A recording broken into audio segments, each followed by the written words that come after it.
नमस्कार, आपका राज्य आपकी खबरें देख रहे हैं आप और मैं हूं आपके साथ वागीशा पांडे। बुलेटिन की शुरुआत कर रहे हैं। उत्तर प्रदेश में जैसे जैसे पारा नीचे जा रहा है वैसे वैसे सड़क किनारे रहने वाले गरीब और असहाय लोगों की समस्या बढ़ती जा रही है। ठंड बढ़ने के कारण सर्द रात गुजारना लोगों के लिए मुश्किल होता जा रहा है। ऐसे में उत्तर प्रदेश सरकार के जेल मंत्री धर्मवीर प्रजापति ने सड़क किनारे रहने वाले गरीब मजदूरों को अस्थायी टेंट और कंबल वितरित कर उनकी समस्याओं को कम करने की पहल शुरू की है। जेल मंत्री धर्मवीर प्रजापति उन्होंने बताया कि गरीबों को ठिठुरते हुए रात न बिताना पड़े, इसकी पूरी व्यवस्था सरकार की तरफ से की जा रही है।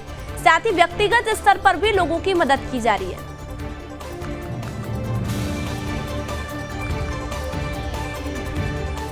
वो उनको टेंट और कंबल भी दिया गया है। इस वक्त जो उत्तर प्रदेश सरकार के जो मंत्री हैं उनसे भी हम बातचीत करेंगे, क्योंकि इनके द्वारा ये जो पूरा आयोजन किया गया है और वितरण किया गया है। देखिए, मैं यहाँ जनेश्वर पार्क जो है जब लखनऊ में रहता हूँ तो टहलने आता हूँ और मैंने देखा ये सड़क के किनारे सुबह खाना बनाते देखे। ये इस तरह की ये त्रिपाल सी पड़ी है, इनकी पल्ली जैसी इस तरह की एक मैंने देखा इनकी जो झुग्गी बनी हुई है और वो भी फटी है।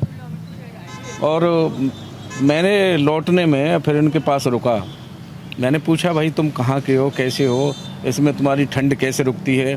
फटी हुई है ऊपर से ओस भी नहीं बच रही, खुला आसमान है, हवा भी नहीं बच रही होगी तो कैसे? बोले सर क्या करें, मजबूरी है, सो जाते हैं। तो बड़ी दयनीय स्थिति है। ऐसे में जो भी हो सकता है, हृदय ने कहा कि नहीं कुछ मदद इनकी होनी चाहिए, तो एक कंबल और टेंट की व्यवस्था बना करके दे दी है। ऐसा है कि मैं तो कहता हूँ जो लोग करने लायक हैं उनको सबको ऐसे लोगों की मदद करनी चाहिए। तो देखा आपने, ये थे उत्तर प्रदेश सरकार के होमगार्ड एवं कारागार मंत्री धर्मवीर प्रजापति जी, जिनके द्वारा लगातार कंबल वितरण एवं इस तरह के टेंट के कार्यक्रम चलाए जाते रहे हैं। और यहाँ पे जो लाभुक हैं उनसे भी हमने बातचीत किया, चूँकि ये प्रदेश के हर जिलों में दौरे पे जाते हैं और वहाँ जब भी इनको मौका मिलता है रात में सुबह में ये जो है वितरण के कार्यक्रम पर निकल जाते हैं और इस तरह के जो है कार्यक्रम लगातार चलाते रहते हैं। कैमरा पर्सन सुशील अवस्थी के साथ शैलेश शुक्ला, सुदर्शन न्यूज, लखनऊ। चंदौली में पीडीओ जंक्शन पर जीआरपी एवं आरपीएफ टीम की संयुक्त कार्रवाई में बड़ी सफलता हाथ लगी है। बता दें कि जंक्शन के प्लेटफॉर्म नंबर 3 से 2 लोगों को 30 लाख रुपए कैश के साथ पकड़ा गया है। वहीं पकड़े गए लोगों द्वारा कैश से संबंधित कोई कागजात नहीं प्रस्तुत किए गए। वहीं टीम की शुरुआती जांच पड़ताल में दोनों अभियुक्त वाराणसी से अवैध सोने की खरीद फरोख्त का धंधा करने की बात सामने आई है। इसके साथ ही जीआरपी प्रभारी ने कहा कि जांच के आधार पर आगे की कार्रवाई की जाएगी।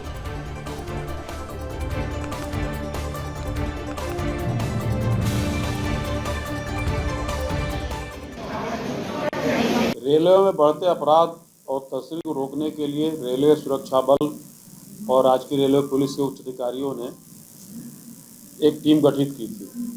उस टीम में रेलवे सुरक्षा बल, राजकीय रेलवे पुलिस, रेलवे सुरक्षा बल, क्राइम ब्रांच के लोग रात्रि में संयुक्त रूप से चेकिंग कर रहे थे। प्लेटफार्म नंबर 3 पे दून एक्सप्रेस में 2 व्यक्ति संदिग्ध दिखाई दिए। उनको रोका गया तो वो लोग हड़बड़ा गए। पूछा गया कि इसमें क्या है बैग में, तो वो लोग सही जवाब नहीं दे पाए। ले आके उनसे थाने पर पूछताछ किया गया तो पता चला कि इनके बैग में 30 लाख रुपया मिला।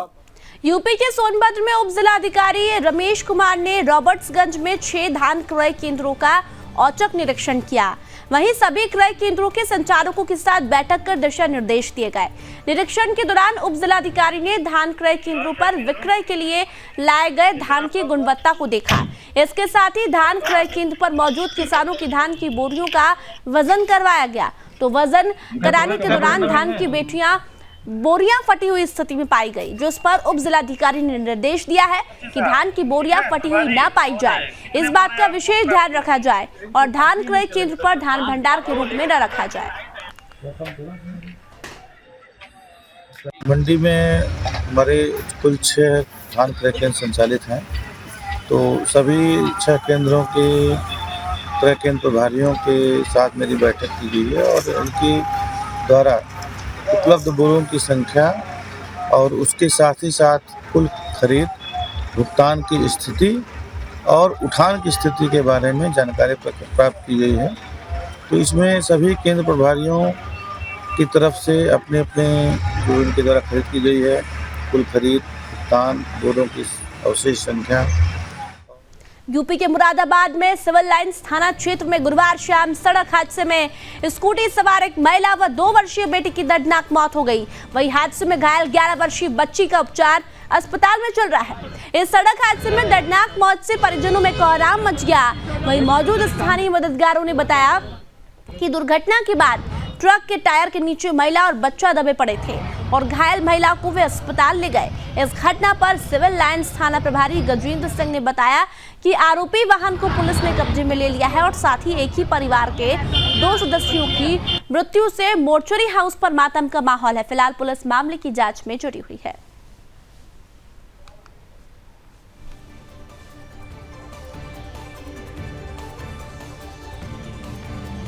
नगर पालिका परिषद गाजीपुर शहर के विकास कार्यों के लोकार्पण का सिलसिला लगातार जारी है। इसी कड़ी में नगर के आनंद विहार कॉलोनी में नवनिर्मित सीसी सड़क और ढक्कन युक्त नाली का लोकार्पण किया गया। इस अवसर पर बीजेपी प्रदेश कार्य समिति के सदस्य व लोकसभा गाजीपुर के संयोजक, काशी क्षेत्र की उपाध्यक्ष, नगर पालिका परिषद के अध्यक्ष आदि कई गणमान्य जन उपस्थित रहे। वहीं कार्यक्रम को संबोधित करते हुए मुख्य अतिथि कृष्ण बिहारी राय ने बताया कि आनंद विहार कॉलोनी की सड़क को बेहतर बनवा दिया गया है और आगे भी शहर के विकास कार्यों को लगातार किया जा रहा है। तो हम लोग तो कभी कभी आते थे तो तकलीफ झेलनी पड़ती थी, और जिनका मकान यहाँ पर है उनको कितनी तकलीफ झेलनी पड़ती थी हम समझ सकते हैं। काफी दिनों बाद कुछ खराब सोच वालों ने इनके ऊपर पूर्ण पुरजोर जो है वो आक्रमण किया। फिर भी ऐसे ही ये मुस्कुराते हुए मिले थे और निश्चित रूप से अपनी साधना से, अपने परिश्रम से और अपने सौहार्दपूर्ण जो इनका हृदय मिला हुआ है, हर कोई इनका अपना है। कभी भी ये किसी के प्रति मनोमालिन्य की बात किए ही नहीं। और यूपी के गोला गोकर्णनाथ लखीमपुर खीरी में पिछले वर्ष नेपाल के शुक्ला फांटा सेंचुरी से शारदा नदी पार कर भारत में घुसे लगभग 40 नेपाली जंगली हाथियों का झुंड अब लखीमपुर खीरी की मैलानी रेंज व मोहम्मदी रेंज के जंगल से सटे इलाकों में कहर बरपा रहा है, जिसके चलते किसान ऊंचे ऊंचे पेड़ों पर मकान बनाकर जान जोखिम में डालकर चौकीदारी करने के बाद ही खेतों में घुस पा रहे हैं। लगभग 2 महीने से हाथियों का झुंड आए दिन रात में जंगल से बाहर निकलकर किसानों की मेहनत से उगाई गई गन्ने व गेहूं की फसलों को बर्बाद कर रहा है। वहीं किसानों का कहना है कि आए दिन घटनाएं हो रही हैं। ऐसे में इलाके में डर का माहौल बन गया था। जो नजदीकी पौधशाला के पास से ही हमारे पिताजी खेत बचा रहे थे और वहां से हाथी अंदर से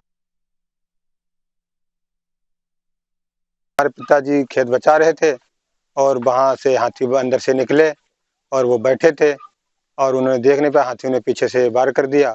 30-40 हाथी थे, उन्होंने पकड़ लिया। हाथी उन्होंने पकड़ गया। जब तक हम लोग पहुंचे वहीं थोड़ी दूर पर थे, भागे, शोर मचा, फिर भी हाथियों ने छोड़ा नहीं। एक ही था बड़ा वाला, एक ही था। ये लंबे लंबे दांत है उसके। ये रात में आया था दिन में? 1 बजे रात के 1 बजे। जी हाँ। नेपाली जंगल से एक हाथियों का बहुत बड़ा झुंड आ गया है। वो झुंड एकड़ों फसल को नष्ट नाबूद कर रहे हैं। मेरा गन्ना 6 एकड़ खा गए हाथी और उसका कोई पर्ची नहीं मिल रही, ना कोई उसका मुआवजा मिल रहा। पिछले साल मेरे 2 एकड़ धान भी खाए थे और फारिश वाले कोई एक्शन नहीं ले रहे। जहाँ पे हाथी होंगे वहाँ फारिश वाला कोई आ ही नहीं रहा। शासन से हाथ जोड़ के विनती करता हूँ कि इन किसान भाइयों का और मजदूर भाइयों का जो भी नुकसान हुआ है और उसका आंकलन करके आज बुधवार है, अगर शनिवार तक कोई भी प्रशासन कोई भी जांच या इनकी पर्ची नहीं निकालता है तो हम लोग सोमवार से अनिश्चितकालीन के लिए NH ये रोड है, नेशनल हाईवे, इसको हम लोग जाम करेंगे और तब तक नहीं खोलेंगे जब तक। और यूपी के संभल में मनोटा पुल पर अज्ञात वाहन की टक्कर से एक व्यक्ति की मृत्यु हो गई है। बता दें कि संभल असमौली थाना क्षेत्र के मनोटा पुल पर पीछे से अज्ञात वाहन ने बाइक सवार को टक्कर मार दी और वहीं टक्कर लगने से व्यक्ति की मौके पर ही मृत्यु हो गई और एक महिला घायल हो गई। वहीं जानकारी मिलने पर मौके पर पहुंचे परिजन आक्रोशित हो गए। सूचना पर पहुंची पुलिस ने घटना की जाँच शुरू कर दी।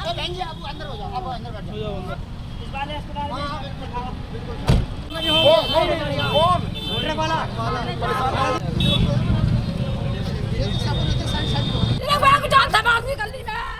यूपी के दादरी में उत्तर प्रदेश शासन के आदेश पर जनपद गौतम बुद्ध नगर में गैर मान्यता प्राप्त मदरसों की जांच का काम पूरा हो गया है।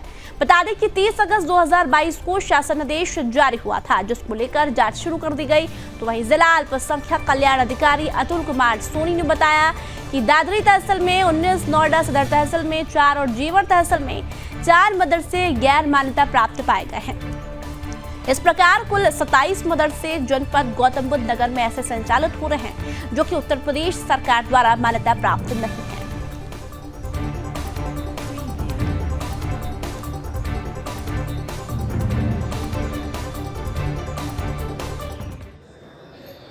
के सत्यापन के संबंध में मुख्यमंत्री जी की मंशा के अनुरूप और उनके निर्देश के क्रम में जिलाधिकारी गौतम बुद्ध नगर के निर्देशन में हम लोगों ने मदरसों का सत्यापन करा के, जैसे मदरसे जो गैर पंजीकृत हैं विभाग में, उनका सत्यापन करा के हम लोगों ने रिपोर्ट 15 नवंबर 2022 को जिलाधिकारी महोदय की तरफ से प्रेषित कर दिया शासन को।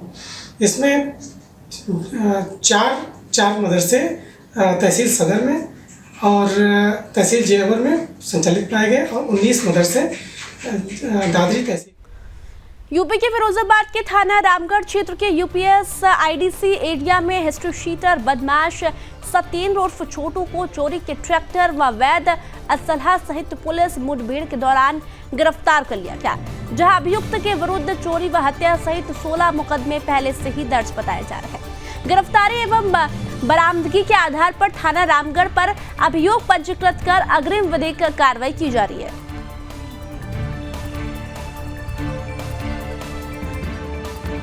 आज अभी थोड़ी देर पहले थाना रामगढ़ क्षेत्र के यूपी साइडी के पास में एक बदमाश के साथ में मुठभेड़ हुई, जिसमें वो घायल हुआ। तत्काल उसे उपचार के लिए हॉस्पिटल भिजवा दिया गया है। पूछताछ पर उसने अपना नाम सत्येंद्र छोटू बताया, जो एका थाना क्षेत्र का रहने वाला है, वहाँ का हिस्ट्री सीटर है। इसके विरुद्ध 1.5 दर्जन से अधिक मुकदमे लूट, डकैती, चोरी और मारपीट के पहले से पंजीकृत हैं। वह अंतरजनपदीय अपराधी है। उसने एटा, मैनपुरी तथा फिरोजाबाद में पूर्व में अपराध। यूपी के मुरादाबाद में हाई टेंशन लाइन के नीचे आंगनबाड़ी केंद्र बनाया जा रहा है। बता दें कि जनपद की तहसील बिलारी विकास खंड क्षेत्र के ग्राम पंचायत ग्वालखेड़ा ग्राम नवादा में सरकारी योजनाओं के निर्माण कार्य में मानकों की धज्जियां उड़ती नजर आ रही है, जहां बड़े हादसे को निमंत्रण देकर निर्माण कार्य करवाया जा रहा है। वहीं पूरा मामला अधिकारियों के संज्ञान में होने के बावजूद भी बन रहे आंगनबाड़ी केंद्र को नहीं रोका जा रहा, जो अपने आप में कई सवाल खड़े करता है। इस समय हम मौजूद हैं मुरादाबाद जनपद की तहसील बिलारी में, तहसील बिलारी के विकासखंड बिलारी में, जहां पर गांव पड़ता है जो आप देख रहे हैं मेरे पीछे। ग्राम पंचायत बहुउद्देशीय ग्राम पंचायत ग्वालखेड़ा विकासखंड बिलारी जनपद मुरादाबाद का ये पंचायत घर बना है। यहीं पर एक विकास कार्य को और जो है दिशा दी जा रही है। इस विकास कार्य में दिशा दी गई है कि यहाँ पर एक आंगनबाड़ी केंद्र बनवाया जा रहा है। जबकि देखा जाए तो ये आंगनबाड़ी केंद्र जो है सुविधाओं के लिए दिया जा रहा है, पर जो ये आंगनबाड़ी केंद्र बनवाया जा रहा है, हम यहाँ पर देख रहे हैं कि ये साफ साफ दिख रहा है। यहाँ पर जो है 11,000 वोल्टेज की जो लाइन चल रही है, उसके बिल्कुल नीचे ये कार्य कराया जा रहा है, और जिसके जस्ट पीछे एक बिजली का ट्रांसफार्मर भी है, जो एक बड़े हादसे को दावत दे रहा है। यहाँ पर किसी भी दिन कोई ऐसा हादसा हो सकता है इस आंगनबाड़ी केंद्र में। आपको क्या मैं इतना पूछना चाह रहा हूँ, क्या ये राजस्थान के चित्तौड़गढ़ जिला मुख्यालय के सदर थाना क्षेत्र में एक युवक द्वारा शराब के लिए पैसे नहीं देने पर उसके साथ मारपीट कर जिंदा जलाने का मामला सामने आया है, जहां पुलिस ने मामला दर्ज कर पीड़ित के बयान दर्ज करने के बाद कार्रवाई शुरू कर दी। दरअसल एक युवक द्वारा शराब के लिए पैसे नहीं देने पर उसके साथ मारपीट कर जिंदा जलाने की कोशिश की गई। फिलहाल पुलिस मामले की जाँच कर रही है। ये दारू बिल के झुलसने का मामला है। इसके द्वारा भैलू डांगी और कालू के ऊपर दारू बिल का आरोप लगाया कि इन्होंने मेरे को पेट्रोल डाल के जलाया, जिसका मुकदमा सदर थाना में मुकदमा दर्ज हो गया। तो उसके बयान वगैरह हुए दारू सुना चाहिए उसका। राजस्थान के चित्तौड़गढ़ में कांग्रेसी पार्षद की पत्नी काजल मीणा के साथ परिजनों द्वारा मारपीट करने का मामला सामने आया। इस घटना को लेकर पीड़िता के पति ने सहित सास, ससुर और देवर पर मारपीट के आरोप लगाए हैं। साथ ही जानलेवा हमले की बात भी कही गई है। घटना के बाद पीड़िता का जिला राजकीय चिकित्सालय में उपचार चल रहा है। साथ ही पीड़िता का कहना है कि पुलिस से शिकायत के बावजूद कोई कार्रवाई नहीं की गई। सर मेरे पति की किसी मिलने वाले के से फ़ोन आया था मेरा कि तुम्हारे पति की दूसरी शादी करवा दी है, और मेरे को वहाँ पर बोला कि आप वहाँ जाओ, अपने पति से बात करो, नहीं तुम्हारा जीवन खराब हो जाएगा। इसको लेकर मैं वहाँ गई तो वहाँ पर मेरे सास और देवरानी ससुर ने काफ़ी झगड़ा करके मेरे को धक्का दिया, और मैं वहाँ से निकली तो रास्ते में मेरे दोनों देवर उन्होंने मेरे को जान।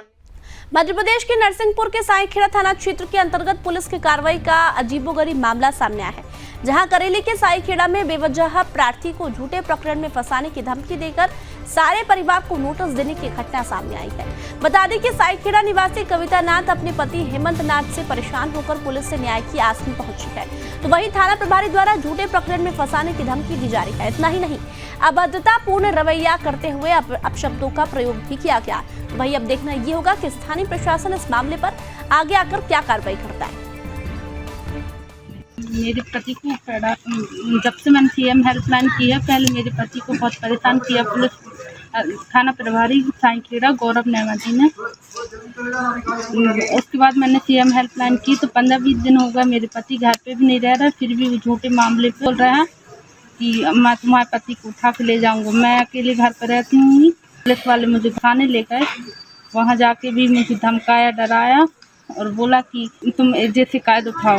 मैं पिछले मंगलवार को भी आया था एक आवेदन लेके, जिसमें कि मैंने आवेदन दिया था कि धार के मनावर में तांत्रिक द्वारा एक परिवार के साथ 62 लाख की ठगी का मामला सामने आया है। दरअसल मनावर के एक परिवार ने अपनी परेशानी से छुटकारा पाने के लिए तांत्रिक का सहारा ले लिया, तो वहीं आरोपी ने परिवार के साथ 62 लाख की ठगी कर दी, जिसके चलते पुलिस को सूचना मिलने पर चारों आरोपियों को गिरफ्तार कर लिया गया है और आगे की कार्रवाई की जा रही है।